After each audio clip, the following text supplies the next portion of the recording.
And it looks like we're live. Well, good evening, everybody. If you're on the channel for the first time because you followed this awesome author over to my channel, my name's Josh, and this is Red Fury Books.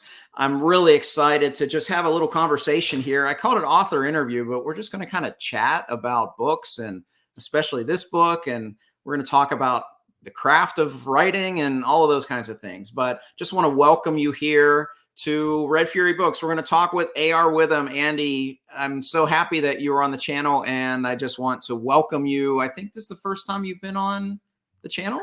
I think so. You and I have hung out so much. I can't remember where and when.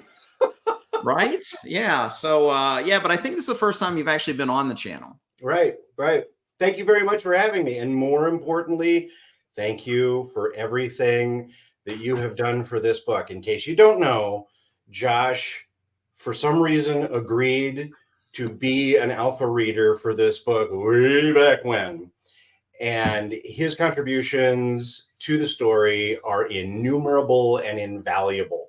So, Josh, thank you. Well, it was my pleasure. And I mean, you flatter me. I think that my couple notes here and there, the book was already so good. But knowing that I had better for your fingerprints being on it, I'll tell you that. Yeah, well, that's flattering, and it was very cool to be on that side of things. You know, as a musician, I've prepared for a lot of performances and things like that, but to be at kind of ground level of seeing a book be born into the world was pretty cool, just to be part of that process. So I have to thank you for that, for sure. Oh, sure. Well, and you didn't get the dressed up version. You got her while she was still pretty ugly. Yeah, I think you even said in one of the early communiques, don't worry about spelling and all of that. You know, we'll have a proofreader that'll handle all that at some point. So, that was definitely early in the process. So, story. I think the analogy was, she's still putting on her undershirt in the mirror with is covered in donut powder, getting dressed in the morning. That's what she looks like. So if you're okay looking at her that way, you're all right. Yeah, for sure. And I didn't mention, if you are here live, you know, say hello. Like we got one here. So hello from Chile. How cool is that? So say hello. And then if you have any questions for Andy along the way, drop those in the chat as well. And then if you're on, to steal Brian Bell's term, if you're on Team Replay, just drop us a comment to let us know you were here.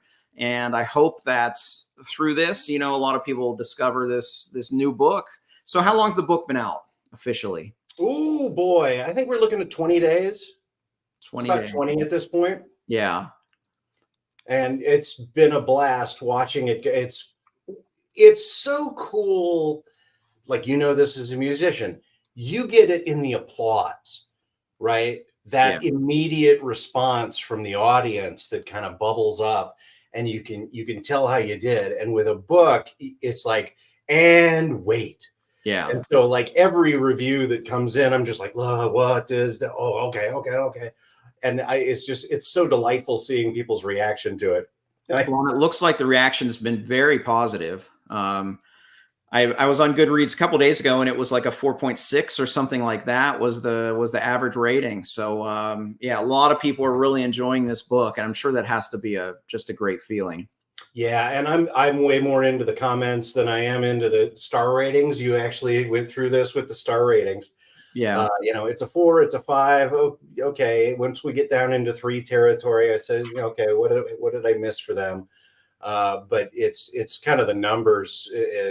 How many of them are coming in, and really, like, what do they say emotionally that hit them? That's what you're looking for. Because if they had that experience and that ride, if they had a good time, I'm happy. I don't necessarily care what they loved most. I just want to know that they had a good time. Yeah. So I do have one question related to that. I've always been curious, and I ask composers this as well. How do you know when you're done? When the book is 100% complete and you're ready to send it to the publisher or whatever the process is? Because I know authors, musicians, artists, you continually revise. How did you know for this book, okay, I'm at the point where I'm ready to give this to the world? For this one, it was very much, I was out of notes. There you go. because you do, we'll talk later about what steps and whatever you want to know, but at the end, you read it. I read it aloud. I'm not doing the audio book, but I read it out loud to hear it. And reading it aloud gives you a lot of different things that you didn't notice during the book. And fix that, fix that, fix that. And once it makes it through the read aloud and you've kind of done the campfire story and you've already addressed all your pieces that you wanted to make sure were in there and stuff that you wanted to take out. Once you get to that point, it's like, okay, you can keep gilding the lily and doing this, but at that point, you're not doing anybody any good. You're just, fiddling. It's like, okay, it's time to let it go. Yeah, because I'm sure at a point you can still find, oh, this one word can be better here and this can be better. Yeah, I'm sure at a certain point you just have to say, here it is. Yeah, it's like, and it's not like work, right? I do video production for work all the time, and that's what I do for a living. And a lot of times for work, it's better than good. It's done, right? It's just like we got it 80% of the way there. Yeah. It's time to move it out the door. And when it's your baby, you get it to 100%, right? Yeah. And then you go, but you can't keep fiddling with it after that. I think a lot of first-time artists get caught in that trap where they're looking for absolute perfection, and after a while you're just gratifying yourself. Yeah. So we already have some questions in the chat, which is great, but before I put you on the spot for the elevator pitch, I saw one in there that looks like a great one from Garthok here. So he's asking, let us know about your influences, heroes, and inspirations. So before you tell us about the book, what are some of the influences on you just as an author? So we may get into this a little bit deeper later, but doing the short list, it begins with The Hobbit, right? To me, that was like the awakening when I was in third grade, reading that book and recognizing what a book could be. And I still love that book. I'm sorry to say, more than Lord of the Rings, because there's humor built into The Hobbit throughout. And to me, that's one of the things that makes it so charming and so lovely. There's lots of peril, there's lots of drama, but there's a lot of humor baked into that cake, which is part of what makes it great. And then 2 is, without question, Stephen King from the ground up. You and I share that across the board. And it's mainly the early works, and the middle works are hit and miss, and the later works start to pit back up and then drop back off. But I'll read every single King book that gets released just because it's King. And that style of writing and that emotional punch that he's able to deliver, whether it's a horror book or not, is A+ for me. And then I'll say the third one, which is less of an influence on how I write, but it was really the book that got me back into fantasy. I'm sorry, I need to back up. Terry Brooks is another one, because Terry Brooks actually showed up at my house when I was at 7th grade for a young authors conference, and my mom had invited him as a speaker, and he said yes. This is back when Lester Del Rey was still trying to like push Terry Brooks on the world. He hadn't quite taken off. Wow. And so Terry Brooks answered every single one of my questions throughout. And he just listened to the questions of a little 7-year-old kid for like a good 3 hours. Wow. And he was just a sweetheart, and always has been. We've talked to several times since then. And then the book that got me back into fantasy was Patrick Rothfuss with Name of the Wind. I was like, maybe I've outgrown this. Maybe it isn't for me anymore. And then I read Name of the Wind, and I will never even try to emulate that style of prose. But he got me so emotionally involved in a fantasy character in a way that I didn't think I could be anymore. So that was the great reawakening. That's fantastic. And yes, probably I can partially answer Ben's question here. How's the feel of the book different from Black Jack? He just mentioned Stephen King. There's definitely some horror elements in here. And this is definitely a little bit of a darker tale than The Legend of Black Jack. So let's lead that to spiders. There's the spiders all over the you can see up and around. This is from the cover, the spiders. If you have a arachnophobia, this is not the book for you. If not, this is the book for you. But give us your elevator pitch. Tell us about the Crimes of Rooker Flynn. So the elevator pitch. Okay, so this is a fast-paced action adventure fantasy about two very different friends who are abducted and taken to a deadly magical school called the Locke Institute, where they have to find a way to escape before the school kills them. And it's a good fit for people who like Red Rising. There's a Vin Diesel movie called Pitch Black that's a big influence. The School of Mance novels, or Steve McQueen's The Great Escape. And actually, I'll do a better pitch. This is for all the Furies in the audience. You like Josh. You watch Josh. You trust Josh. Josh actually liked this book. So if you want to do yourself a favor, while I'm talking, go to Amazon right now, type in The Crimes of Rooker Flynn, and buy it for 99 cents, because you can get it right now for that. So it's going to be the most low risk purchase you make this year. Absolutely. And I mentioned at the outset that the Goodreads ratings are off the charts. So people that have read, to lead into Heidi's question here, and hello, Heidi, thanks for hanging out. Rooker Flynn, of course, was in The Legend of Blackjack. And so the question is this a sequel? I don't know. I think that's a good question for you. Yeah, I would say no. I would say yes and no. Right? It's weird. You mentioned, so we talked beforehand about spoilers and how much we wanted to reveal about the story. And I think we agreed that when you mentioned there are two characters that are thrown into this Locke Institute. One is Rooker Flynn, and the other one is Jack from Legend of Blackjack.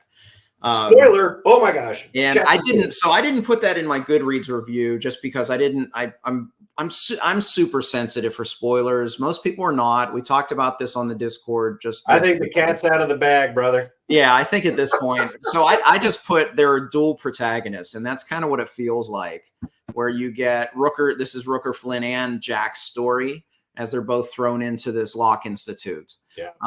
So I would say that, to lead back to the question, yes or no, but I would say more no. I don't think you have to have read The Legend of Blackjack to read and enjoy this book and this trilogy. The whole point was to write this so that you could jump right in without feeling like you needed to read Blackjack. And I think that goal got accomplished. Overall, the opinions have been, yeah, you can just start here and go. The people, I've gotten a couple of comments from people that felt like they were missing something from the first book, but they didn't know what. But it's more of a feeling like, I don't know if I'm missing something. But with the book, there's nothing that you need for this story that is not in this story. Yeah, I would wholeheartedly agree with that. I think the reading was enriched a little bit more having gone through Jack's story in The Legend of Blackjack, but I don't think it's necessary to enjoy this book if you haven't read that book, because I think everything you need to know about what happened previously is covered in the first 3 chapters, and anything that's not covered in those chapters is not part of the book.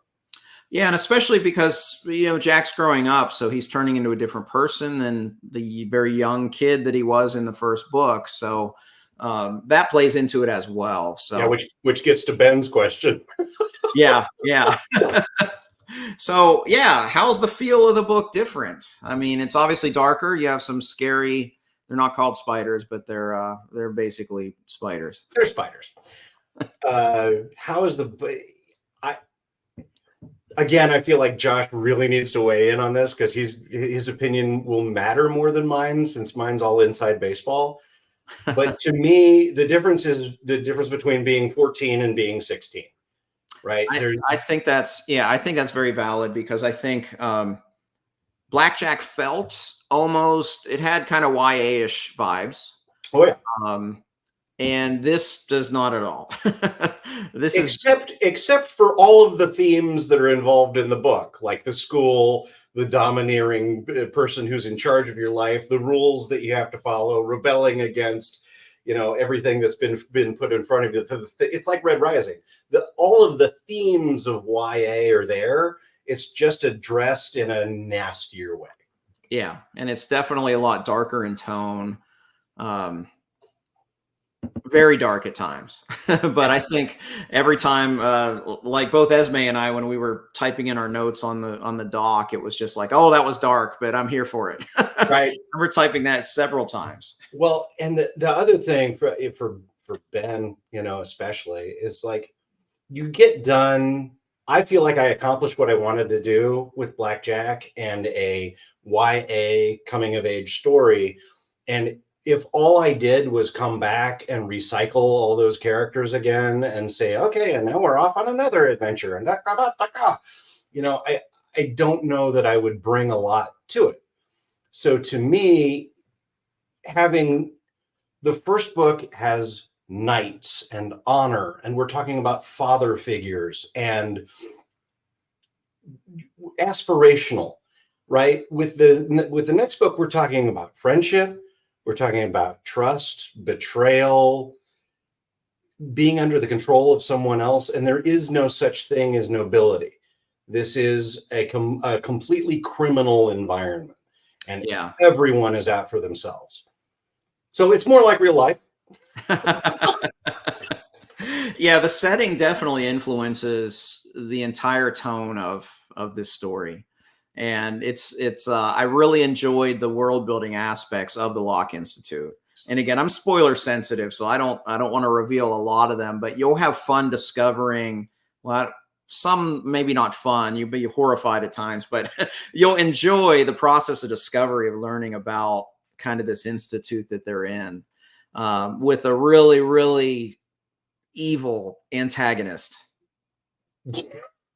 She's horrible. That's all I'll say. I love her so much. Oh, I'm sure she's so much fun to write. Okay, so like writer stuff. Yeah. So I do the first draft like a speed run down a mountain, right? You build the railroad from New York to Los Angeles as fast as you can, just so you can get trains running. And then you go back and you try and figure out, okay, what works, what doesn't, throw it out, bring it together. And in the first version, there were no female students, because I didn't want to have to address the inevitable question of what happens when you get a bunch of criminals locked in the same area as women. I didn't want to do that. And then I got done with it and I hated it, because it didn't have any of that yin yang that you need to make things work. I was like, okay, I'm going to address that question up front so I can get some female characters in here. That the person in charge of the institute was just kind of a straight, normal guy. And there was this librarian that got invented like 20 years ago, whose name was Gerba Whipmarples. And we loved that name, and it's just hung around and hung around and hung around. And I was like, okay, well, what if you put her in charge? And the moment I dropped Gerba in charge of the Locke Institute, the whole thing just came alive, because like, oh, we have irony. Yay! No, and I think the way you addressed having the female students, I don't think of them as students because of the setting, school, but they're students. It's a school, it's an institute, but yeah. But I think the way you addressed that worked really well, and the way that you kind of combated some of the things that could potentially go wrong in a setting like that. I mean, let's just call it what it is. I don't want to write anything about rape ever. You have to address that issue if you're looking at this kind of environment. And so I punched it in the face right off the bat so we could get rid of it and move on, because I don't want to. So it's just like, okay, this is what we're doing with it. There we go. If you try it, it will not go well for you. So let me ask, Rooker Flynn was part of Legend of Blackjack. Yep. When you were writing him in that book, did you already know that he might have his own tale at some point, and it would be a trilogy? Whoa. Well, the first one was a maybe, and the second one's a no. I honestly thought I would be one and done, because I just needed to get this out and I needed to publish it and be done with it. And there's a reviewer named Andrews Wizardly Reads, who was the first guy who you know him, but it was the first guy that got behind this and really banged the drum really hard. Said, "This is great. You got to read this." I was like, "Whoa, okay." And so then it became like, well, what else do you do? And Rooker was in my back pocket as being, if I'm going to tell this story, Rooker's the next phase of what you want to talk about. And then the trilogy is I don't want to say it's a complete and total accident. By the time I got done introducing the Locke Institute, I mean, you've read it. It's like you're 100 pages in before you're done with the introduction. And so I was like, okay, this is too long. I got to truncate this down. And then I did a version where it was like, okay, we're going to smash all this up and we're just going to explain what's going on here. And it was the most boring story you ever saw in your life. It was just like, oh, great. It's a 30-page info dump. Who wants that? So once I realized, I was like, okay, I'm stuck with the introduction, and I know fantasy readers love big books, but I'm also trying to reach 16-year-olds, and I can't hand them a book that's 1,000 pages long and say, here, read this, you'll enjoy. It's like, good luck. Yeah. So yeah, at that point I was like, okay, I'm gonna get to the pivot point at the end of the first book, and we'll break it up into a couple. I thought for a second it was going to be a duology, but then it turned out there was enough meat on the bone I was terrified of the second book, but we won't talk about that. The second book worked out just fine, so it wound up being a trilogy. We'll talk about that in a few months whenever that one's right later on ready for consumption. That's really interesting. So let me ask you, because I kind of ranted a little bit. I don't rant much on my videos, but I was a little frustrated on my last book review video. I reviewed a self-published work, and it was the second one this year that the author didn't really write an ending because they were writing a series, and it just kind of ended almost not quite mid-scene, but almost mid-scene. When you realized it was 3 stories, how did you know? Because you didn't do that, thankfully. How did you know where each book was going to end so that each book independently had a satisfying narrative? Oof. With the first one, it was take us up to the point of the thing that could never happen. Yeah. And jump. And leave people with a sense of what? And that felt really satisfying. And once we got to there, the second book became basically the same thing. Take them up to the point where the thing that could never happen. And then we break and we go into the third book. So, yeah. You and I love King, and we both love endings. Endings are important to us. And I thought, I don't want to be King and just have it kind of come to a close. So I wanted to take it to a high note and then cut. Yeah. And, it's like the end of Fellowship of the Ring, right? It's like the Fellowship is broken. They're shattered all over the place. They're going off in different directions. Boromir is dead. Frodo and Sam are going off this way. What? And part of what I like about that is I went immediately into Two Towers. Yeah. Because I had to know. And then same thing at the end of Two Towers. It's like, he's dead? I was 100% convinced that Frodo was dead. I was like, yeah. I just missed. Michael went to DQ. Get me one of those blizzards. Anyway, Heidi had asked if if this book's on audio, if Blackjack's on audio as well. So Heidi, I recorded the audiobook of The Legend of Blackjack myself in a car dealership. Oh, I remember that. I'm remembering this now. And every Tuesday night, I would drive an hour down, record for 90 minutes, and then drive an hour back. And I did that for like 7 months. Every Tuesday night, and recorded the whole thing, and then cut it together. So if you want, what I love about it, I don't suck at it, right? I can tell you a story, I can read you the story. I'm not trying to do amazing voices, but there's enough of a differentiation so you know who's talking. But to me, it's the closest thing to sit down by the fireside and let me tell you a story. I love the audiobook portion of it. It's weird because I don't listen to audiobooks myself, but I love being able to tell you the story. Yeah. So the audiobook for Rook Crimes is done. The last edits are being made on it, and that will probably release on August 1st. So if you want to go listen to Blackjack, and then you can listen to the audio for Rooker in August. But so you didn't do the audio for Rooker Flynn? Oh yeah, I did the audio. Oh, you did as well. Okay. Oh yeah. Well, did you still do it at the car dealership?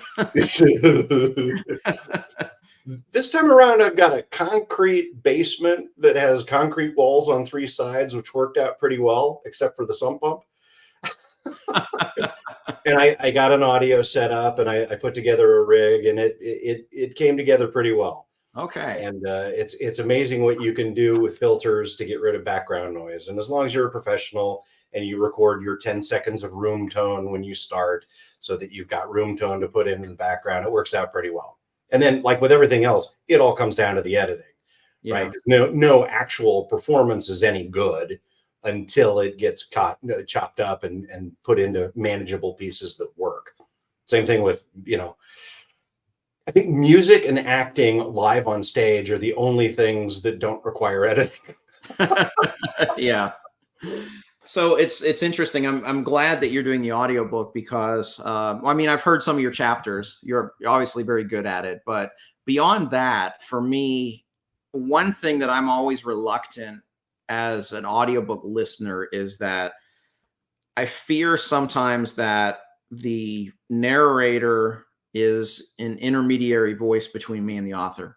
It's a translation. Yeah. And that the narrator can often maybe interpret things differently than maybe I would if I were reading it. And I feel like there's a middleman there. But when the author does it, don't have to worry about that because it's the author delivering the author's lines. And I feel like that's almost even more direct than reading the words. Yeah, it's pure unfiltered alcohol. And it's fun for me because I get to do I got to do Gerba Whipmarples' voice. That is the most fun thing in the world. Yeah. Just clasp your hands and talk like this.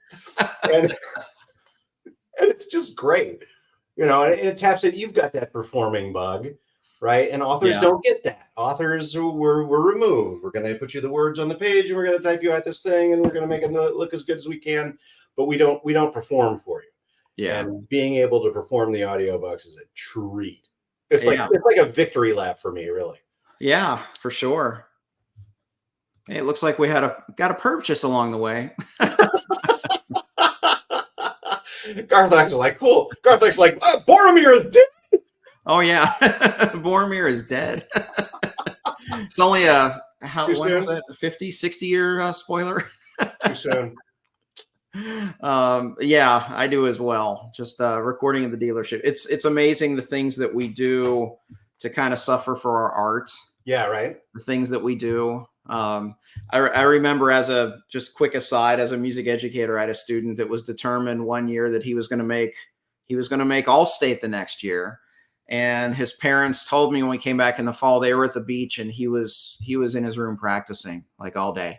Like they went to the beach on vacation and he said, no, I'm good. I'm going to practice. And of course that kid was very, very successful. I mean, just the sacrifices we make, but it's not really sacrifice. It's more of a choice. You wanted the audiobook to be great. Here's their opportunity to record it. I'm going to drive an hour each way and deal with it. Yeah.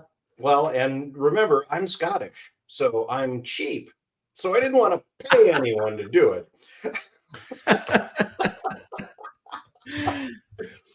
So let me ask you, one of my favorite things, I talk about this a lot on the channel, is when I have the opportunity to talk with artists, and not even on the channel, but just in real life. As a musician, I'm always talking to musicians about their craft. So it doesn't matter to me whether it's a musician, an author, an actor, a dancer, whatever their art may be. I'm always curious. I just want to ask a few questions about your process as an author. Sure. So first one is, are you someone who sets a schedule, or do you just write different times a day depending on the day? I know for Stephen King, he writes in the morning, and every morning he writes in the morning and he gets his 6 pages done, and then he does other things the rest of the day. What's your process? Do you have a kind of schedule or something like that? Well, in the morning, I am stupid and ugly. So not a great time for doing anything. And then I have my own business, so I need to take care of everybody else in the morning. And then at 4 o'clock, my son comes home from school. So I am with my son, and we have dinner at 6 o'clock, and we hang out until 8. And then I hang out with my wife until 9. So the secret for me is that my wife goes to bed early, and I do not. So between 9 o'clock and 2 o'clock is where I get everything done. And once I realized what the task looked like, it was like Hercules cleaning out the Aegean stables. It's like, okay, this is going to be 250,000 words. Go. And I was dumb enough to write the entire trilogy at the same time, which I wouldn't go back and change it, but oh my, what an effort. So every night between 9 and 2, I would sit down and go. And sometimes I made it until 2, sometimes I made it until 1. And usually I would take like 2 days a week off. But yeah, my wife was a novel widow for a while. I'm sure that comes with it. That your schedule reminds me, actually, thinking Brandon Sanderson's very similar. Sounds like he does the same thing, does all his business work in the morning, and then it's family time in the afternoon until everybody's at bed, and then he goes and just writes till 2 in the morning like you do. Yeah, because I'm not taking anything away from anybody. Yeah. Right. My wife doesn't need me. My son doesn't need me. My clients don't need me. Okay, this is just for me. And in all honesty, what else am I going to be doing? Right. I'm going to watch The Umbrella Academy again. Come on, let's do something. What it does do is it makes it tough to read, because I only read and get on like Discord and talk with people like at 1 o'clock and 2 o'clock in the morning. So, I'll read 30, 40 pages a night, and that's about it.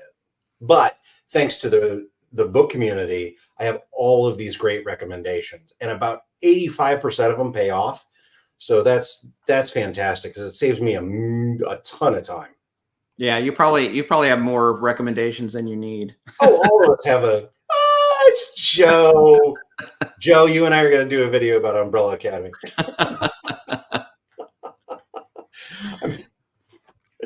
So it looks like Heidi's sold. So there we go. So there you go. Holy Moses. You can't say I sound like Buehlman. He's the best. I mean, the guy faked an Irish accent. He's from Florida.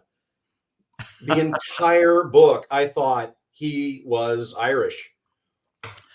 It's so great. I'm always impressed with people that can do accents. It's amazing. Well, and it's one of those things, like, if you listen carefully, in The Legend of Blackjack, I wanted Rooker Flynn's accent to be South African. I always thought that had a nice foreign appeal to it that was really good, and something you don't hear a lot. And so I tried for like 3 weeks to put it together, and not a chance. And then, so if you listen to Blackjack, for like the first chapter that Rooker's in, he's kind of Irish. And then chapter by chapter, he just kind of starts getting down like this. And now whenever I do Rooker Flynn's voice, you put your teeth together on one side of your mouth, and then you talk right down here, right? Because that's what Rooker, he's always gritting. Yeah. I always love when I see videos of voice actors, how they're often, they portray things. Like I'm thinking like Seth MacFarlane, Family Guy, looks very different depending on which character he's doing, or the South Park guy is the same thing. It's always interesting to see kind of the faces change. Yeah, you gotta reposition your mouth. It's like it's part of the instrument, right? Like with Jack, everything comes up and bounces off the top of my skull before it comes out, so it has that kind of teenager kind of higher pitch to it. And Gerba's all very forward and up here, so everything is positioned right here at the end, outside of her mouth, out by her nose, so you just kind of switch it up as you go. And like sometimes finding the voice, Copper Dave was the easiest voice. It's like, do a bad Russian accent. Okay. Well, that's great. I'll have to listen to the audio just to hear what you came up with the voices, because I have my own voices in my own head of how they sound. Yeah, the girls are always tough because you can't pretend to be a woman, so you try and pitch it up a little bit, but you really spend more time looking for what's unique about the way that they speak rather than trying to hit tone. Yeah. Yeah. I've listened to a few audiobooks where unfortunately the male narrator tried to do a falsetto or whatever, and it just kind of turned me off. I've bounced from a lot of audiobooks through the years. So like, just another author question. I mean, there's the traditional pantser versus plotter. Where are you? Because I don't think there's an either or. Where are you on that spectrum? I mean, how much do you feel that you plot out everything versus how much do you just write and have the exploratory writing and see where it goes? Josh, what happened to your architect Gardner? Yeah, that too. I was watching something that you did where you're talking about architect versus Gardner, and I was like, that is way better than plotter versus plotter and pantser, but not everybody gets that. But yeah, it's the same. The same Andy thing. plots and then Sarah makes it. I stole it from somebody. I don't know who I heard it from though. I like that because I feel like it's a very good definition of what you're doing. Actually, I'll just share you some Josh wisdom while you're here. Josh said that the great thing about being a gardener is that you can reach these amazing heights where everything has this feeling and emotion to it. And it's fantastic. And maybe only gardeners can get there. And the great thing about architects is they do consistent work. You might get a great Gardner novel followed by not so great Gardner novel. But the person who's an architect may be in the middle, but they're always going to be consistent across. So my answer to the question is, I am an architect of gardens. There you go. Well, I think it's not an either or. That's why when I talk about it, I talk more about the spectrum, because I don't think any author is 100% one or the other. Martin may say that he's a gardener, but I mean, he has bigger ideas. Obviously, he couldn't have written Storm of Swords without having some idea where that book was going to go.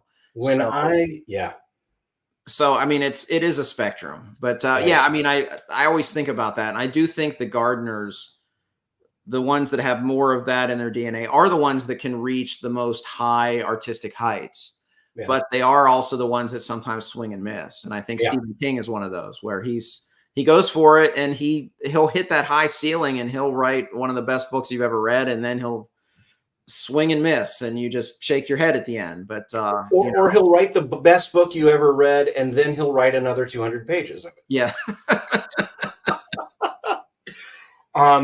The first job I ever had out of college was working for Quentin Tarantino during Pulp Fiction. Wow. And I got to do 4 movies with him right out of the gate. I'm like 22.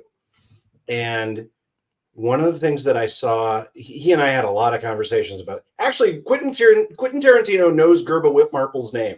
We actually had a conversation back when she was a librarian.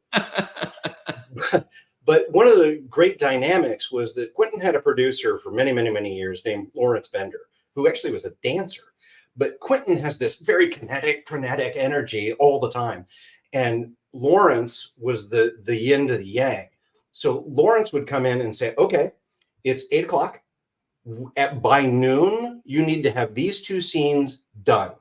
And so Quentin would listen to that part of it. So he would have this thing to play in, but he knew that if noon came and he wasn't done, Lawrence was going to let him have it. So I think that dynamic is great. So I do the same thing with the books. It's like, I've got Act 1, Act 2, Act 3. Okay, cool. Here's your box. There's your architect part. I know everything that's going to happen in Act 1. Now go play. Because I don't like dividing things up into chapters until you figure out where the emotional beats are, because you need an emotional beat at the end of the chapter, right? You need a question or an emotion or a failure or a success to happen at the end of the chapter. And you kind of figure out where those are as you go along. So, but having those garden boxes there waiting for you. It's like, okay, fill this box, do whatever you want, but fill the box. And then you can move on to the next thing. That's fascinating. Yeah, I love that. And that's so cool you got to work with Quentin. He's easily my favorite director. Oh my gosh, they were so nice to me. Yeah. They were so nice to me. They got me an agent. They helped me sell the first screenplay I ever wrote. I mean, they're the fantastic crew. Wow. Wow. Amazing. So just looking at our background here, how early in the story did you know that you were going to have these horrifying arachnids as an integral part of the setting? So you start with Rooker, who's this freewheeling, I do what I want and everyone else be damned type of person. And I love that. And I want to tap into that. Okay, what is the worst possible situation you can put Rooker in? Rules. All of the rules. Yes. All of the box. And so it's like you give him immediately something to fight against. And I didn't want to do, I knew I was going to do a Papillon style story, which is kind of a Devil's Island, Steve McQueen, you know, what are we going to do to escape? I knew I wanted that environment for it. So originally it was, okay, go to your cells at night.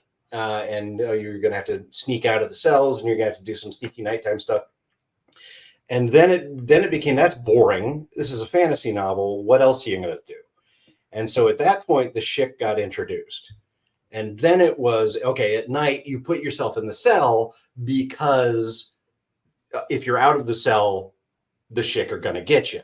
And then it became, okay, it's not a cell. It's this organic thing that you need to crawl into to protect yourself from the things that inhabit this island. And once I got to that point, it was like, okay, nobody's seen this before. Let's go. Absolutely. Well, it's interesting that it snowballed from just a character trait of trying to push against Rooker's kind of fundamental nature. Yeah, to me, that's the whole, like, you know who Rooker is as an artist. You know who Rooker is. You know that he's going to be your pillar around which the entire story revolves. So you need to give him conflict. And if you know you're going to be in this environment for a little bit, this needs to have conflict built into the environment. And boy, we got there. Absolutely. So let me ask, this being the second book that you've, self-published, what did you learn most in publishing Legend of Black Jack that made the process, either the writing or the publishing process or both, easier the second time around for you? I got to be honest with you. The number one thing that I learned the first time around was exactly how important you are. And that means Josh, that means Andrew, that means Mike, that means any reviewer who will bother to even look at you is a gift. And so just going with your hat in your hand and going, please, sir, will you look at the book? But those people give you a gift when they look at it. And so respecting that gift and saying thank you as much as possible, because how many hundreds of thousands of indie books or trad books get published a month that nobody looks at ever because there's so many options. Yeah. If somebody will give you the time of day, that's like a birthday present. So that's a number one thing is recognizing the favors that reviewers do you by even giving you the time of day. The second thing is recognizing that speed counts and speed kills. Because I went 2 years between Blackjack and Rooker because I didn't think I was going to write another book. And so I kind of started firing up the engines in September 22. And it took 3 months to start getting the steamroller heading downhill. Yeah. And once you build up that momentum, all you can do is keep it because you got to move. And I've written professionally for a long time. I'm used to meeting deadlines. but not 250,000 words. Much different kind of deadline. Yeah, absolutely. And you all of the self-recrimination and the self-doubt and the, oh gee, I don't know, you don't have time for any of it. It's just burn, baby, burn. Let's go. And I do iterative. So it's just like, here's the ugly version. Okay, we've made it from New York to San Francisco. Okay, now let's make that train not have so many bumps in it and try not to derail the train every 5 minutes. Okay, now we've got that. Okay, now make something that almost looks pretty and the train that somebody might actually want to get in. And then you give it to somebody else, right? Then you're at the point where it's like, okay, I have a story. It doesn't suck. I'm semi-happy with it, but it's still at the point where I can break bones, right? Yeah. If the feedback is this middle third doesn't work because X, Y, and Z, you can go, great, break it, destroy it, start over, and you're not killing precious babies. Everything's kind of anthropomorphic at that point. And then that's where you came in, and that's where the Esme and Chiago came in and said, good, bad, good, bad. And if the parts that are good, okay, make them pretty, make them work. And then the parts that are bad, break them. Yeah. Because, it doesn't have to be bad. It just has to not work. It just has to be unclear. It just has to be a false emotional beat. And that's, the three of you were wonderful. And I think that's what every writer needs, is people who are willing to, people who are gifted enough to know what they're talking about when it comes to story, and honest with you enough to be able to speak truth. Because the last thing you need is people saying, oh, that's good, I liked it. Yeah. You don't need that. Yeah. Oh, and I think you look at some of the models, even just in the fantasy genre. I mean, if someone as big as Brandon Sanderson has a whole army of beta readers, why shouldn't everybody try to do that on a certain extent? I mean, even Stephen King has his family of authors that read his stuff before he turns it in. Yeah. So you're right. I want to circle back. You talked about the value of reviews and everything, and it's not just self-pub. It's very interesting. I was on a panel discussion. It's been about 1.5 years with an author who was published via Tor, and I'd never heard of him. Mm-hmm. And I didn't say it that way. I just kind of mentioned, I was like, oh yeah, it seems like this. And he said, yeah, even traditional publishers, they only push out, 2 or 3 books a quarter, even though they're publishing dozens upon dozens. So I'm sure it's just one of the struggles, even in traditional publishing, is trying to find that audience. Well, and it's permanent. There are way more books than there are audiences. Mm-hmm. So the only thing that matters is writing a story that someone can love. Because there's lots of books that are good, or they're okay, or I enjoyed myself. But in order for a book to get passed around, somebody needs to love it enough to put it in their friend's hand and say, read this. Yes. Right? Without that, there's nothing.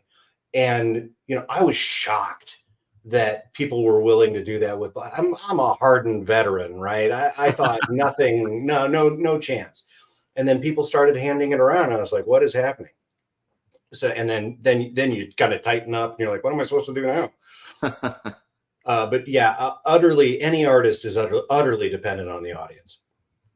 And it's tough because it's one of those, I've said on several videos on my channel, there are authors out there that do absolutely everything that I value as a reader. And I just hope I discover as many of them as I can in my lifetime, knowing that I won't discover all of them. No. That there's someone that I would love just as much as this other author that I'll never read their book, and it's tough. Yeah. I think that's why one thing that I think the BookTube platform does very well, I think, is that I'm on BookTube, but I'm a big consumer, and I watch a lot of reviews, and I have reviewers that speak to me and have the same taste as me. And when I see that they like something, I'm always a lot more likely to pick it up myself. So yeah, let's give that a shot. Because Yeah. there's too many to choose from. Like, don't you remember that moment when you walked into the library and you looked up and you saw all of the books, and for the first time in your life, you realized you would not be able to read every book? It was a horrible moment for me as a kid. I was like, Yeah. I will never be able to read every book. I thought that I Yeah. could. Yeah. Yeah. That's like my TBR spreadsheet is usually around 400 books. And then I read 100 during the course of a year. And at the end of the year, it's still like 400 books somehow. Right. Because I consume books as much as I find out about new books that I want to read. It's the struggle is definitely real. Oh yeah, that's why everybody's TBR is way longer than they will ever accomplish. And the real trick of a TBR is the fact that some things just keep getting bumped down. Yeah. Right. There's always something new to come up. And the question is, does it survive the TBR or does it not? Yeah. It's tough. Yeah, it's tough. So Michael gets a lot of his from BookTube. So hey, and that's how you found Blackjack. Yeah, but I mean, it's good. I mean, that's the for me, the thing about the platform I like the best is even, I mean, I watch a lot of booktubers, but certain booktubers' tastes and mine just align really well. And those are the ones that when I see they like a book, my ears perk up a little bit more. Well, and it's the same thing with Amazon, right? 10 years ago, self-pub was a joke, like really a joke. Like these vanity presses, people with too much money would be able to publish something and say that they had a book and, oh, gee, isn't that nice? And Amazon changed everything by having a real platform that idiots could get on and try. And, there are some people that would make it work that would have never been published trad. Yeah. Where, all of a sudden it's like, there's an actual audience for this book. This works. And between, what you're saying about BookTube and Amazon, it's an egalitarian system, right? There's a merit to it that allows that to happen, where you're no longer getting things forced down your throat because this is what we're pushing this month. Yeah. The booktubers are out there going, I read 8 books this month, and we're not going to talk about these 5 because who cares? But these 3, I think we need to talk about. And those are the 3 that bubble up. And so when you find the people that you really grok with, it's a great moment. Now with booktubers, I can't keep up at all. Oh, yeah, there's so many. And there's so many that I subscribe to so many that like some of them probably I haven't had a chance to even comment on their videos, but I've watched them, and it's yeah. And it's not just the YouTubers, it's the books. Yeah. Right. Because you got YouTubers. Okay. You got 10 booktubers that you like. Okay. During a month, they'll talk about 20 books. Right. That's my year's quota. Yeah. And what gets bumped down the TBR? Yep. Yeah. Well, I'm glad Hob has made it to the top of yours. And what's funny about Hob is that I read Assassin's Apprentice way back. Yeah. And I was just like, okay. The cast-off son of a dead noble gets brought to the castle and finds an older mentor to teach him how to be an assassin. Whoop-de-doo. I didn't care at all. And then I read it again because everybody kept pounding at me. I'm like, okay, this is all right. I like her style. And then I read book 2. Right? And book 2 is where she wrecks you. Yeah. Yeah. I alone give too many books. Yeah, my bad. You really need to read less. Actually, that was my goal like 2 years ago. I said, I'm going to read less next year. And I did. I went from like 124 to 106 or something, which is still a ridiculous number of books. This year I set my Goodreads goal as 80 to, well, and to me, the only option to even try and keep up is audiobooks, which is why I tried to do a good audiobook. Yeah. It was like, okay, the people that read a lot really quickly do a lot of audiobooks. So this better be good. Yeah. A lot of people do that. I do about one a month now. I've started doing that about half of the week during my commute. I still like to listen to music more than anything, but I have been doing a little bit of that, and I found some rereads that work really well. But for me, especially epic fantasy, probably smaller scale fantasy, it might be easier, but for epic fantasy, there's just too many names. I'm kind of a visual person. I have to see it on the page a little bit. Well, and I feel like I'm a bad epic fantasy reader because something that's 700-800 pages long, if there are 5 of them, I might try one. Yeah. Because the investment is so big, which is why I wanted to keep, there's your link right there. You're okay. Yeah. And it's just like, I can do 85,000 words. Sure. Okay. I can read that. And it just makes it a little bit more approachable because I look up at Mount Chungus and I think, oh no. I feel you. I'm in the middle of the 3rd book of the Malazan Book of the Fallen right now. And it's, it's 900 pages. And although I'm really enjoying it, I'm about 600 pages in, and it feels like I've been reading it a long time. Yeah. Just a huge, dense book. And, well, if you're gonna ask that much of somebody's time, you better bring all of the heat the entire time because you have asked them for a lot. Yeah. And sustaining that is so hard to sustain that for this big giant chunk. So, hats off to guys like Erickson that can get, that many people to read a book that big. Must be absolutely phenomenal. But I look up at that series and I'm like, I don't think I can. Yeah. Well, and Sanderson's probably going to break records when Wind and Truth comes out later this year. Yeah. And it's supposed to be the longest of the 5. And I think the shortest one was 900 pages. Yeah. So it's probably going to be 1,200 pages. Well, and I got to be clear, Pillars of the Earth is my favorite book of all time. Yeah. That's 1,100 pages, but I was deep into it the entire time I was reading. Yeah. There was not one scene in that book that I wish he had cut out. Yeah. I'm with you. It's one of my favorites. Absolutely. So what's that one? Oh, Michael's reading Prophet of Edan. Yeah, that's pretty big. And then, it looks like Return to Edan is about the same size as well. But those are some other great. Philip Chase's series was fantastic. And he did much like you're doing, kind of wrote them all together and published them one right after another. So, well, and he was kind enough to sit down with me for an hour and a half at one point, because I said, hey, I'm kind of thinking about the same thing. I'd like to hear about what your experience was. And his insight on the way the release rolled out was invaluable. Yeah. He was, 1, very kind to give me any advice at all, but 2, said, hey, you might want to slow it down. Yeah.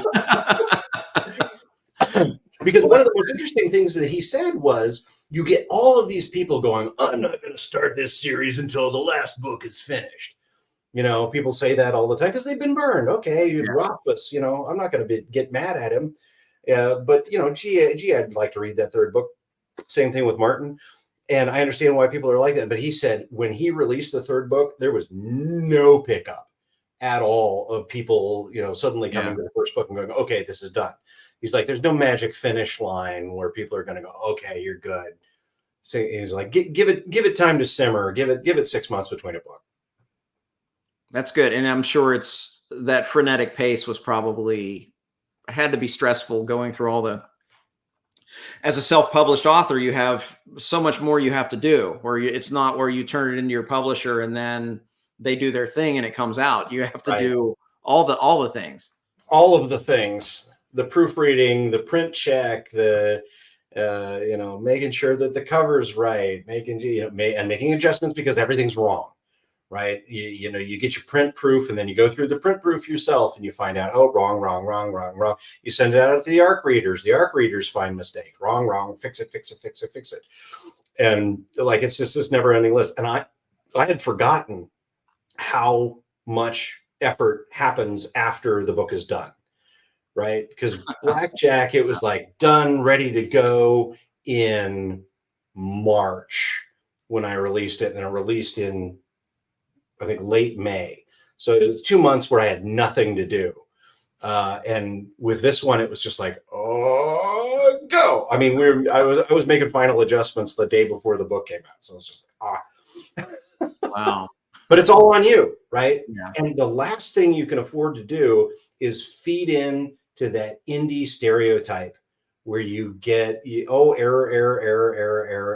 Gee, I really like the story, but it wasn't very professionally done. I can't be that guy. Yeah. Yeah.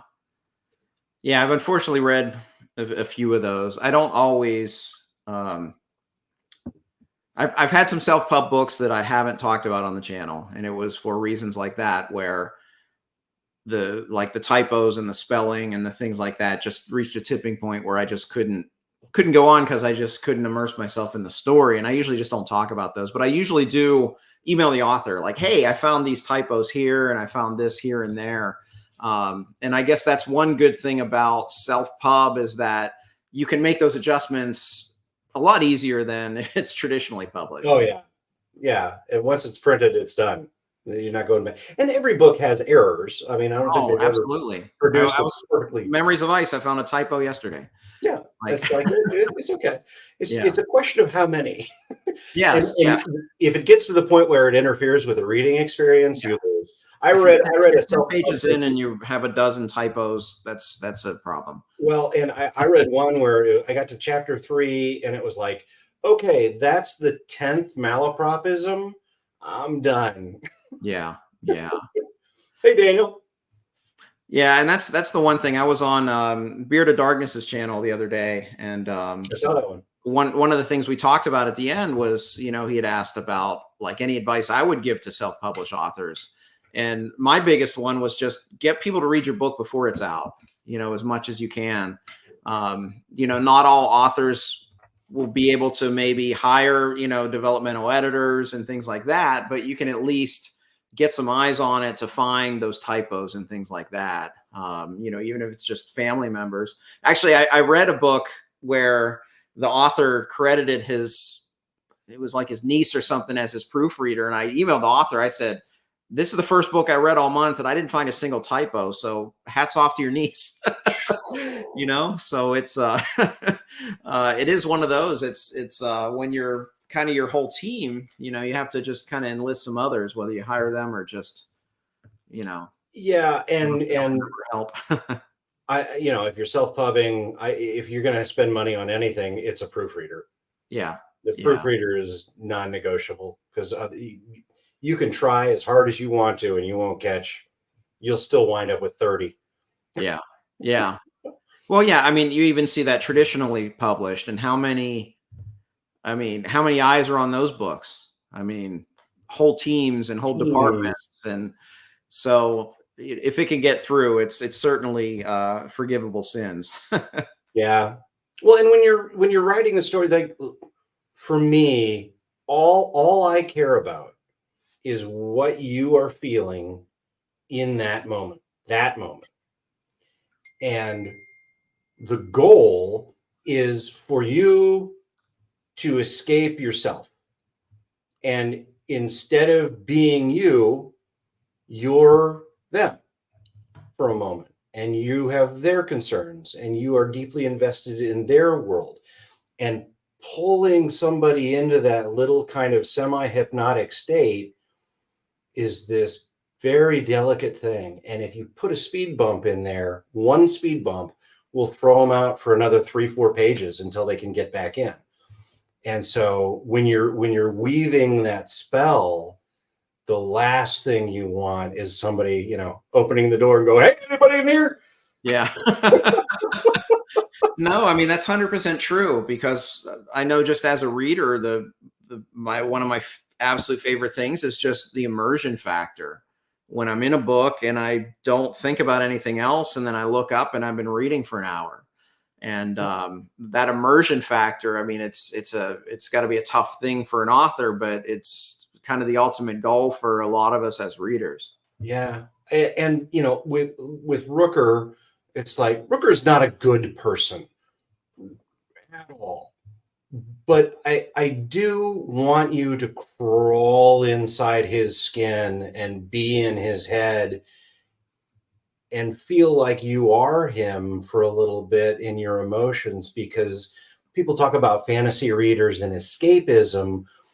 I don't think it's just escaping, whatever the problems are in your life. I think it's being able to escape you, right? And all those pressures that are on you all the time. And it's like this trap door out into another world. And if you can take somebody and let them be somebody else for an hour,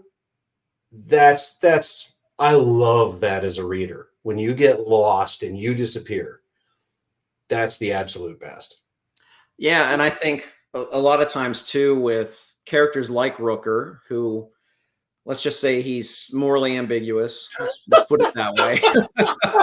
He's a very practical man. Yeah, I think a lot of times, most of us, it allows us to experience life a little different, because I think most of us are not kind of, hopefully, have kind of the moral base of some of the characters. I think of, like, when I read Joe Abercrombie, like, everybody's so flawed and horrible, but they're so fun to read because they're just compelling, human beings, whether they're on a page or not.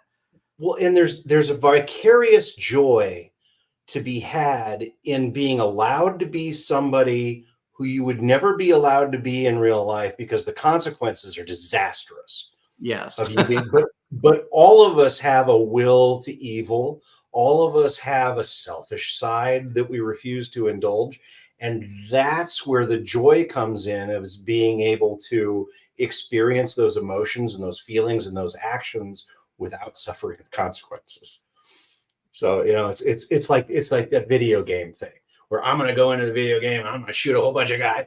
This is not something that you can do in real life, but the vicarious thrill that you get of being able to take the actions without the consequences is phenomenal. And there's a need psychologically in us to be able to express those darker things.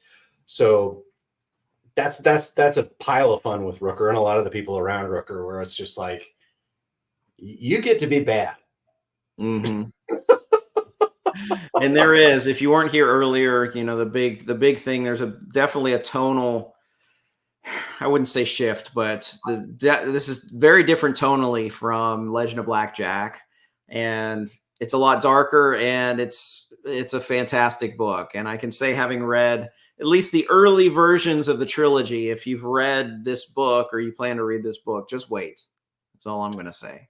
Yeah, that was one of the best notes from you, was I like the second book better than the first book. First book is good, but I like the second book better than the first book. And then I like the third book better than the second book. Yep. So that's what you're hoping for. Like, that second book is terrifying. Yes. Because that's where the valley is. That's where everybody screws it up. Either you're trying to gild the lily, or you get too complicated, or you take them too far out of the main plot and you lose them with your stretch material. And that, I think the only reason the second book is as good as it is because of that fear, right? I knew it was like, this has to be tight all the way through, because otherwise I'm one of those guys. Yeah, there's a reason why there's such a thing called middle book syndrome. Yeah, because it happens a lot. And I didn't feel that at all. And that's the thing. I loved Crimes of Rooker Flynn. My reviews on Goodreads, and I'll mention it in my wrap up at the end of the month too. So, fantastic book, and the series for me only gets better. So, what are your goals as far as publishing books 2 and 3? So it looks like we're going to do the audiobook in August, and then we'll promote through spooky season, because it works for spooky season. Oh, yeah. Then we'll do the cover reveal and the title announcement for the third book, Halloween-ish. And then the thing that I know as a marketer is that if you want to release something, don't do it anywhere near Thanksgiving or Christmas. Gotcha. Wasteland. Yeah. Right? It is, because those spots are spoken for. Yeah. right? Yeah. It's like summer movies. It's like, don't even try. That's Wind So, and Truth. Yep. so, yeah, and it's just like, do not plant any flowers here because they will not grow. So as soon Yeah. as we get past the new year, we'll release the second book. And my hope is to give it out to ARC readers in October, like early October. So they've got 2 months to look at it, knowing that Christmas is going to be a big break. And then Sure. they'll have a week or two after the year opens to be able to go, oh, crap, I forgot to read this. Or, oh, yeah, I wrote that review 2 months ago or whatever it looks like, because, you need people look at it on Amazon and it's like, how many reviews is the number one thing. It's like, Yeah. you don't want to be the toaster that has 10 reviews. You want to be a toaster that has 500 reviews. Yeah. Yeah. Sure. So that looks like the plan. Then we'll do third book probably beginning of the summer, 2025. Okay. Well, I want to thank you for this chat. This has been amazing. It's cool to just, one-on-one chat and be able to talk about the book. And I, again, thank you for allowing me to be a small part of your process. It was Huge part. It was huge part. Well, thank you. It was a lot of fun for sure for me. Thank you, all of you in the chat, for leaving some great questions along the way. If you're on Team Replay, to steal Brian Bell's term, comment below. And I hope you enjoyed this chat, and I hope that all of you will pick up Crimes of Rooker Flynn. I'll be giving a short review on my wrap up in a couple weeks, and it's a great book, truly. So thank you, Andy, for being here. Thank you, all of you in the chat, and I hope everybody has just a fantastic evening. Smash that like and subscribe button. Josh is amazing.